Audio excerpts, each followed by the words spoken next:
Rick Ross said he gonna smack 50 Cent with his diamond finger. So Rick Ross was on the Joe and Jada podcast, and he had this to say. Let's check it out.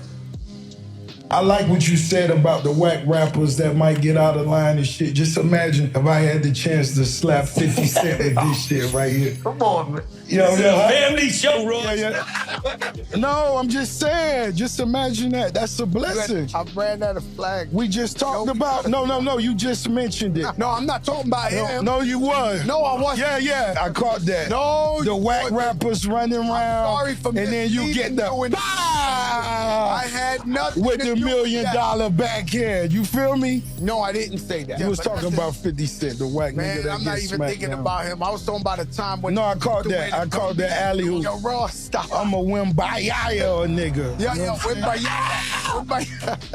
Wimbayaya.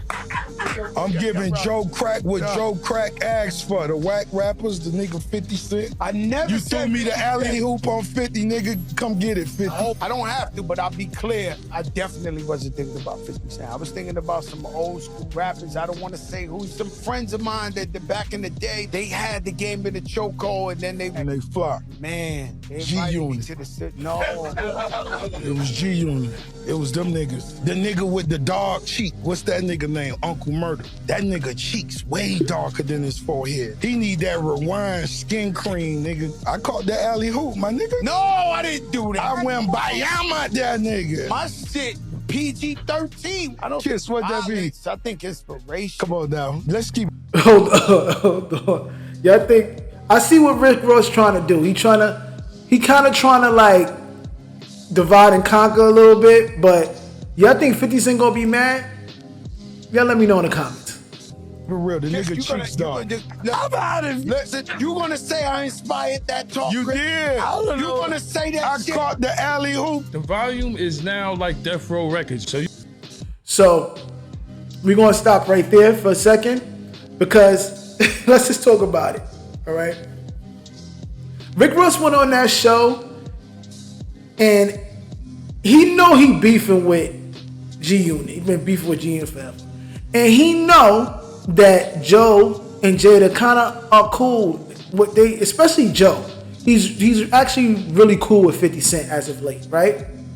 So of course you're gonna go in there and you're gonna try to turn it up a little bit and try to make it like, divide and conquer. He's saying stuff like, Fat Joe, you threw me the alley-oop, you threw me the alley. He's showing his golden finger and all this stuff. What the freak is the golden finger about? I don't know, but he's doing all that.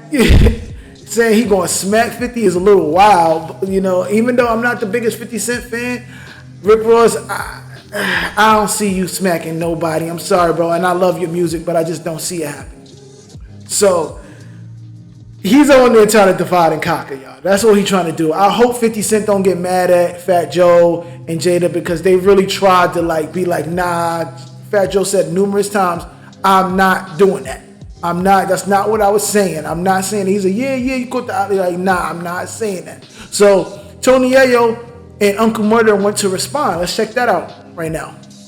You got Rick Ross on Joe and Jada. You got Ross telling Mal to you know what and fuck his moms, which is crazy. I don't talk about nobody's mother. That's just not me. Then you got him dissing the G-Unit and my man Murder on there. To me, Rick Ross jokes is getting dry. Murder, clean my boat. Yayo, mow my lawn. Niggas don't care about none of that shit. And niggas know Rick Ross not smacking nobody. He up there talking about sure. smacking somebody. Smacking We saw you in Canada, bro.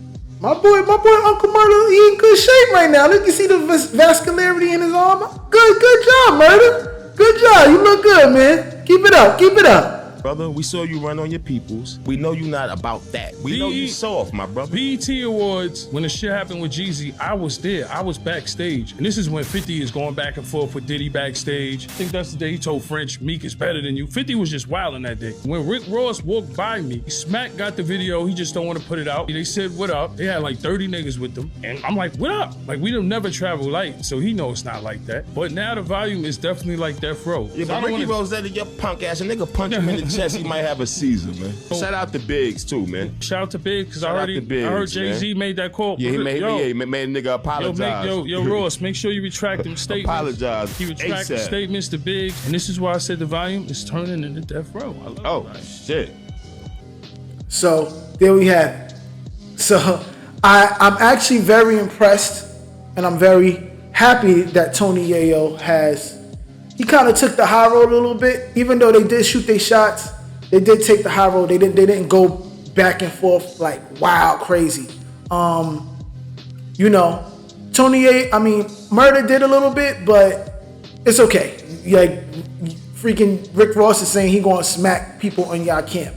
And that's just kind of corny, Rick Ross. Like, and I know that you got a book coming out. I know you got an album coming out. And like I said, I'm definitely gonna be probably one of the first people to listen to your album because I am a big Rick Ross fan. Like, Teflon Don is a part of my life. That's an album that I remember where I was at and what I was going through, and I was listening to it a lot. And every time I hear it, it brings me back to that time.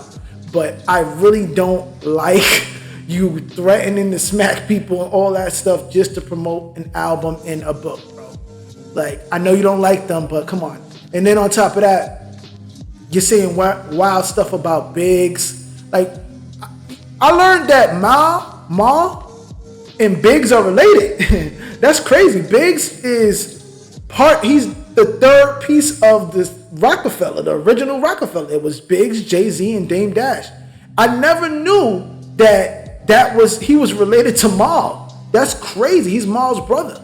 But for him to just, I know Rick Ross is beefing with Mal, Rory and Mal, but Biggs didn't do nothing. You ain't gotta diss Biggs. I didn't make a video about it, but Rick Ross came back and pretty much apologized to Biggs because somebody made that call and told him to relax, and he admitted this.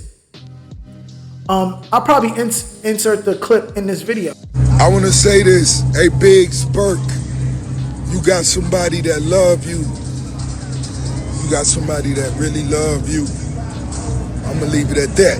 Now, and I love that person too. So, but you other dick-sucking minions, you other glazers, don't nobody love y'all. But that was crazy. Rick Ross got to stop doing that. You talking about Mal's mom? If you're talking about Mal's mom, if I'm not mistaken, I could be wrong. They could be half brothers. But if you're talking about Mal's mom, you apologize to Biggs, and then that means you might be talking about Biggs' mom if they have the same mom. And that's crazy, bro. That's like, come on. What do you apologize for when you're talking about people's parents? Like, come on, bro. What are you even talking about people's family members? If you got a problem with Mal, keep it with Mal. Keep it with Mal. Your album's probably not gonna sell crazy. You shouldn't expect that. You know, you've moved on to very big business ventures and all this stuff. Like, that's what's up. Music is at this point is probably, it should be like a hobby for you, not something that you're trying to be number one. I mean, I guess it's always good to try to be the best, but realistically, you know, everybody's career starts to go down after a while. That's it. Like, you're not going to get the same amount of sales and stuff that you got before. And that's fine. You know, that don't mean people don't love you. You can still rock a show and all that. People still love you, but you might not get any the Gen Z guys ain't coming to listen to you. You know, they're just not. You know, if you're not Yeet or Lil or Playboy Cardi or NBA Youngboy, one of them, they probably not coming to listen to you. You know what I mean? But I'm going to end the video right there. Y'all let me know what y'all think about Rick Ross and Tony Yayo. Do y'all think Rick Ross is right for doing this stuff, threatening? Do you think he really will smack 50 Cent? I don't think so. But y'all let me know in the comments. Like, comment, subscribe. Follow me on TikTok. Follow me on Instagram at Blingo for Vero. Shop Vero, VeroClothing.net. And I'll see you at the next video, guys. Peace.